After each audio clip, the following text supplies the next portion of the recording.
Good morning, students. Good morning to all. So, on last day, we have studied about the Reserve Bank of India and the functions of Reserve Bank of India. So, today also, just we will study what we have studied on last day, and we will go to the next concept. So, on last day, we have studied about the functions of Reserve Bank of India. So, under the functions of Reserve Bank of India, the three types of the function is undertaken by the Reserve Bank of India. First one is leadership and supervisory functions. So the Reserve Bank of India only have the power to make the leadership and doing the supervisors. So under the leadership and supervisor functions, so we have studied the five types of the functions. So the India's representative in world financial organizations. So the India has the power, and India also will be in the need of having the financial ability. So as like all the other nations, the India also can have the power to borrow the money from the world financial organizations such as the IBRD, World Bank, and the International Monetary Fund. But on behalf of the government, Indian government, the Reserve Bank of India only act as a representative in world financial organizations. Next, regulator and supervisor of Indian banking systems. So in this Indian banking systems, what are the needed decisions have to taken, and the decided decisions have to regulated and supervised by the Reserve Bank of India only. So next, the monetary authority. So the Reserve Bank of India only will issuing or formulating the monetary authority to stabilizing the economic growth and exchange rate. For the purpose of increasing or maintaining the economic growth, the monetary policy is very much important, because the monetary policy is considered as a macroeconomy policies. By providing the monetary policies only, so we can bringing the employment opportunity and the stabilizing economic growth and development and such things. So the monetary authorities also formulated and implemented by the Reserve Bank of India only. Next, closely monitoring economic parameters. In this economic parameter mean different type of the functions are there. The production levels, the trade cycles, foreign investment, and balance of payment, balance of trade, financial markets, are everything have to monitored by the Reserve Bank of India only. Next, the traditional functions. So in these traditional functions also, the four type of the activities undertaken by the Reserve Bank of India. So first, under the traditional function is the banker and the financial advisor to the government. On behalf of the government, the Reserve Bank of India only acting as a banker. So normally, the commercial banks are having the dealing with the customers and their individual persons. So like that, the government also will be in need of having one of the bank. So on behalf of the government, the Reserve Bank of India will be act as a bankers to the government, and some of the advisors, the financial advisors, whenever they need the finance and wherever they have to allot some reasonable amount. So such as advice is provided by the Reserve Bank of India only to the government. Next, monopoly of note issues. We know the Reserve Bank of India only will be issuing the note issues, and in the same time, so the RBI only having the power to issuing the currency notes. So except the 1 rupee note, all the currency is issued by the Reserve Bank of India only. So when they are issuing the currency notes, they have to consider all other economic aspects like the stock of gold and the circulation of money and the inflationary situations. Everything has to be considered. Next, bankers bank. So all the commercial banks can have the power and will be able to lending the money to the individual peoples. But even though the commercial banks also will be in need of having the more money, and sometimes they will be stuck in the sufficient or insufficient level of the monies. So when they are having like so, the commercial banks will be in need of having one bank or will be in need of borrowing the money from any of the financial institutions. So in these situations, the Reserve Bank of India only act as a bankers to all the commercial bank. Next, controller of credit and liquidity. So the credit is also have to be controlled by the Reserve Bank of India. And the liquidity of money or the circulation of money in our nations must be come to the control. So then who will control the credit facilities? So the credit facilities is controlled by the Reserve Bank of India only. So on the basis of the Reserve Bank of India and the guidance of the Reserve Bank of India, so it will be taking the 4 types to reducing the credit. First one is for credit for reducing the credit control. It will be using the 2 type of the methods. First one is quantitative method, another one is qualitative method. So yesterday we have studied the quantitative method. So under the quantitative method, so first it will be used the bank rate policies. So bank rate policies mean so the rate of interest for the loan providing by the commercial banks. So normally the commercial banks only will be lending the loan to the individual peoples in which is some of the rate of interest. But if the Reserve Bank of India want to reduce the rate of interest or the amount of credit, so it will be increasing the bank rate. So next the cash reserve ratio. So normally all the commercial banks must be having some amount of some percentage of the money submitted into the Reserve Bank of India. So in the point of reducing the credit amount, the Reserve Bank of India will be fixing the high reserve ratio and the open market operations.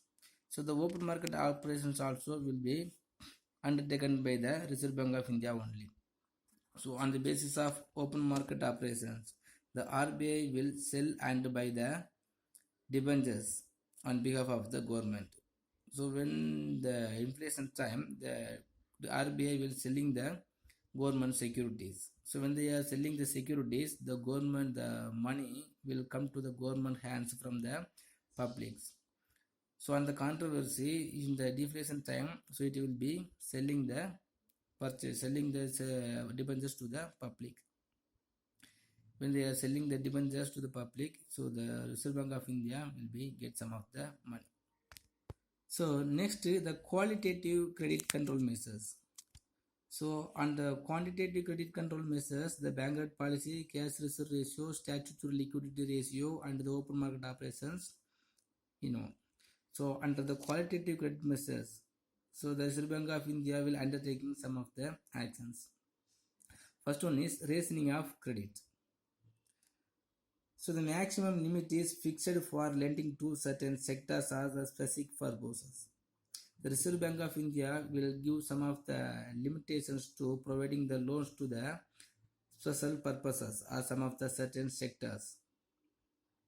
So the normally commercial banks will providing the money to all the sectors, even industrial sectors and the agricultural sectors or the service sectors, and those who want to borrow the money they will give.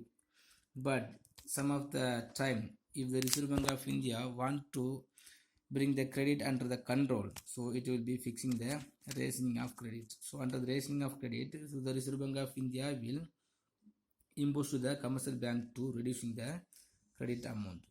Next, marginal requirement. So the marginal requirement refers to the percentage of the value of securities submitted before issuing the loans. The value of securities must be reduced before issuing the loans. So when they are issuing the loans, so they have to submit some of the securities. So when the securities has some of the marginal value, this marginal value will be reduced or increased on the basis of the inflation and deflation time. Next, direct actions. So the Reserve Bank of India takes some of the corrective actions on any bank or banks that does not follow its guidelines. It is called direct actions. As a commercial bank, he has more power. It must be obeyed to the Reserve Bank of India. So after providing some of the guidelines, if some of the commercial banks are not obeying or not following the guidelines of the RBI, so the RBI will take some of the actions directly. Next, moral suicide.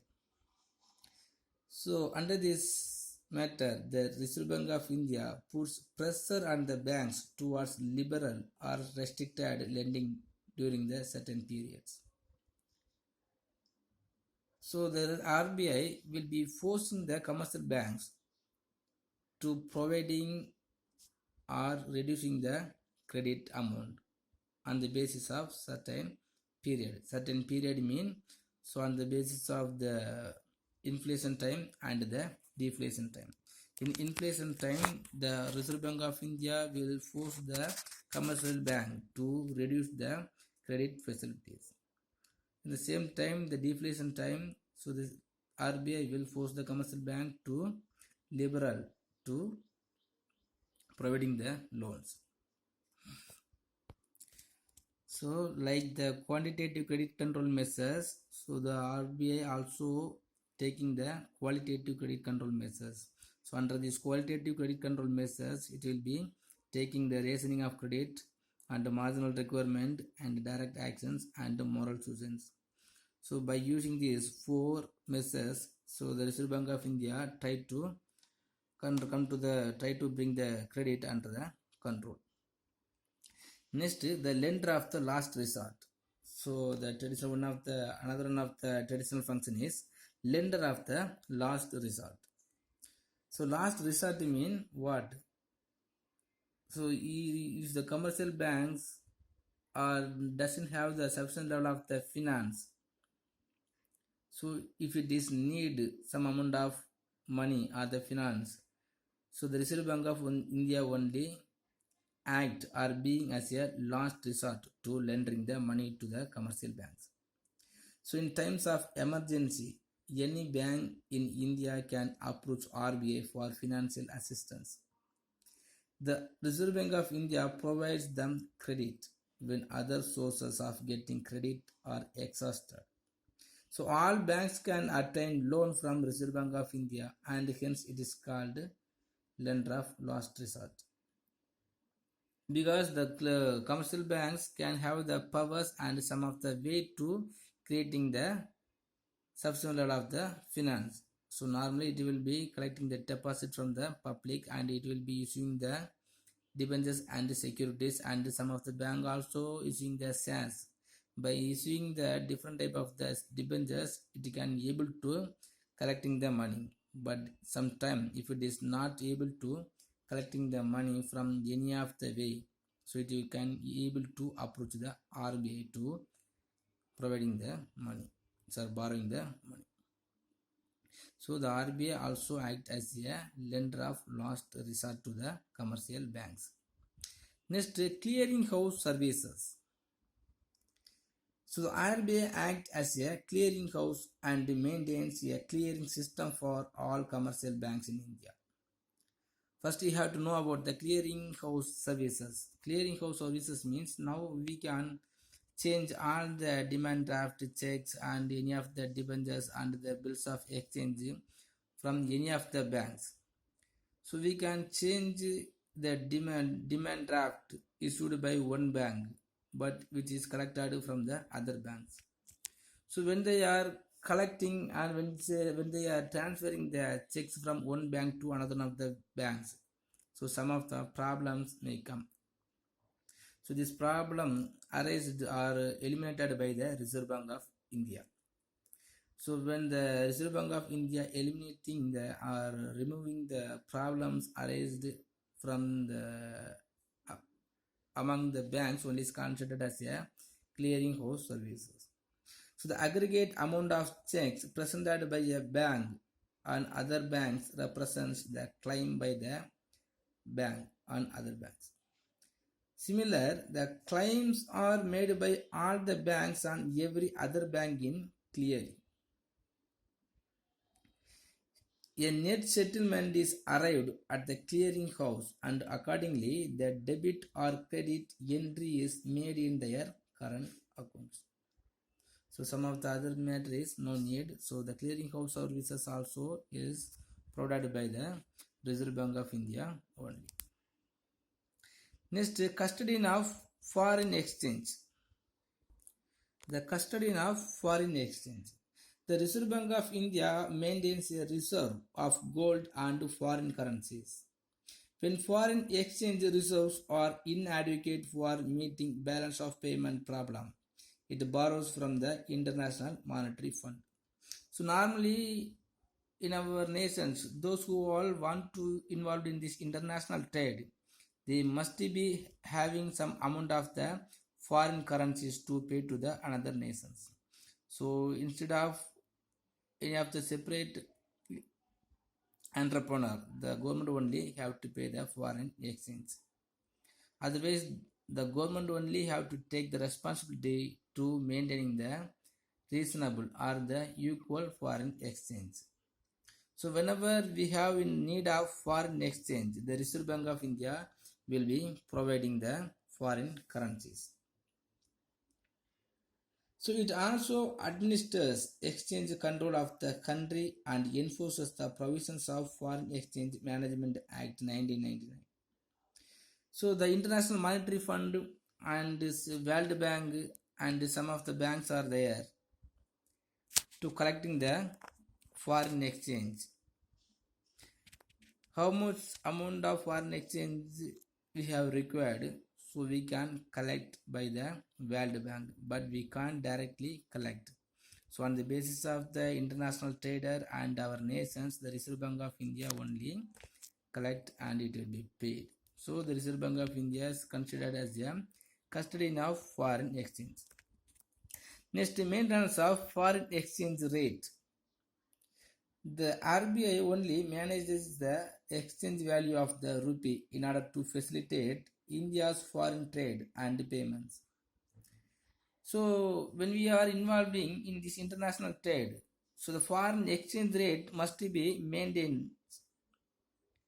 So the equal foreign exchange rate must be maintained. So the foreign exchange rate is also maintenance by the Reserve Bank of India only. It ensures that normal short-term fluctuations in trade do not affect the exchange rate. Next, the collection and publication of data authenticate. So RBI has also been entrusted with the task of collection and compilations of statistical informations relating to banking and other financial sector of the economy. So all other financial sectors have to issue their audit and they have to take some of the research analysis. So on behalf of the banking or the nations, the statistical informations and some of the data is collected by the Reserve Bank of India only. So RBI also monthly bulletin, annual report and various committee reports contains treasures of authentic data. So on behalf of the nations, on behalf of the government, the Reserve Bank of India only have to be the responsibility to collect all the data related to the finance and growth of economy. Next, promotional functions of Reserve Bank of India. So first one is the nurturing banking habits among peoples. The Reserve Bank of India also having one of the responsibilities. So it is not considered as a responsibility, but it also helpful to maintain the banking habits among the peoples. So the RBI protects the depositors' interest and aim at providing cost-effective banking services in order to include more people to avail banking services.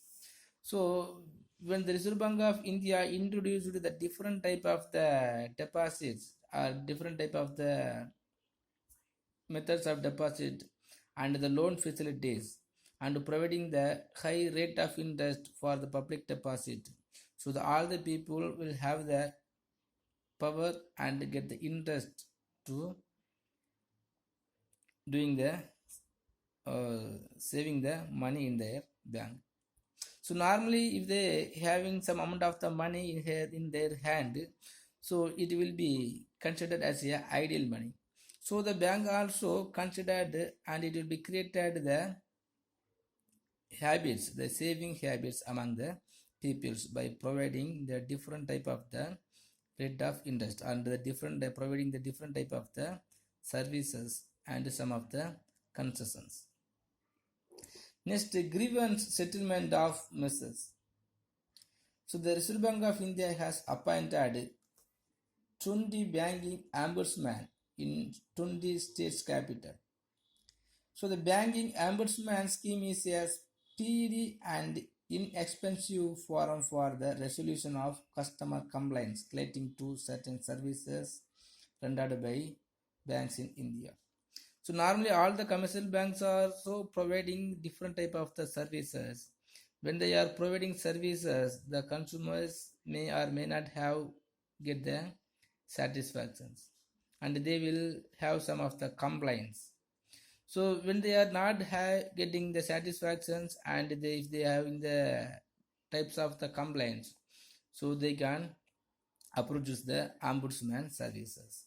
So when they are approaching the ombudsman services, the complaints will be settled and the satisfactions also may be provided by the ombudsman. So this ombudsman service is also provided by the Reserve Bank of India only. When the Reserve Bank of India providing the ombudsman service or after providing the ombudsman service only, the complaints among the customers was abundantly reduced. Next, agricultural development. So agricultural industry is specified as priority sector by the RBI. But even in our nations are giving the more importance to the industrial sector, so the agricultural sector also have to be focused. So on behalf of the government, the Reserve Bank of India providing many facilities and concessions and subsidies to the agricultural and the farmers. They are introducing the many services and facilitates to the farmers and the agricultural sectors. The loans of all scheduled banks should consist of a percentage of loans to priority sectors. Even many of the industries are there. The all commercial banks have to provide some percentage of loans to the agricultural sectors. It is by the guidelines of the Reserve Bank of India only. Next, to promotion of small scale industries. The micro, small and medium scale enterprises are included in the priority sector because many of the cottage industries and the small scale industries are related to the agro based industries. So now if you are considering the cottage industries and the small scale industries, the all type of the raw materials is coming from the primary sectors. So the wastage of the primary sector is also will be used into the cottage and the small scale industries. So the RBI also focusing on the development of small scale industries. Next, facilitates foreign trade. So the Reserve Bank of India has simplified the rules for credit to exporters through which they can now get long-term advance from banks. So even the small entrepreneurs or the poor entrepreneurs also will have the power to borrow the money from the Reserve Bank of India. And the Reserve Bank of India also simplified the rules for credit into the exporters. So when they are simplified the rules, So even the poor entrepreneurs also can become as an exporters. It supports to the cooperative sectors. So the Reserve Bank of India helps to cooperative banks by relaxing their rules and providing indirect financing. So already we have studied the cooperative sectors. The members of cooperative sectors only have to collect all the required amount. But even though the Reserve Bank of India providing some amount of money or some financial facilities to the cooperative sectors indirectly and directly. So when they are giving the financial assistance to the cooperative sectors, the poor people and the cooperative sectors also will be improved. So the sixth type of the promotional functions also undertaken by the Reserve Bank of India. Okay student, I think it's enough. If you have any doubt, please ask me, and you take the promotional functions as your study portions. Thank you.